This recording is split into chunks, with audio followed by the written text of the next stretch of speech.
3 ರಿಂದ 6 ವರ್ಷ ವಯಸ್ಸಿನ ಶಿಶು ಶಿಕ್ಷಣದಲ್ಲಿ ಮಗುವಿನ ಸರ್ವತೋಮುಖ ಬೆಳವಣಿಗೆಗೆ ಇದು ಸಮೃದ್ಧವಾಗಿರ್ತಕ್ಕಂತಹ ಸಮಯ.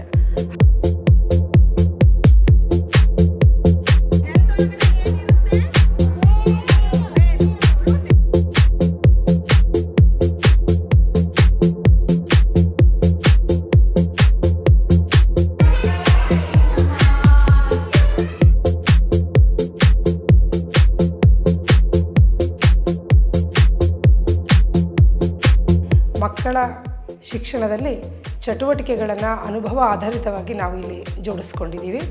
ಗಣಿತ, ವಿಜ್ಞಾನ, ಭಾಷೆ, ಸಂಸ್ಕಾರ ಎಲ್ಲವನ್ನು ಕೂಡ ನಾವು ಚಟುವಟಿಕೆಗಳ ಆಧಾರದ ಮೇಲೆ ಕಲಿಸ್ತೀವಿ.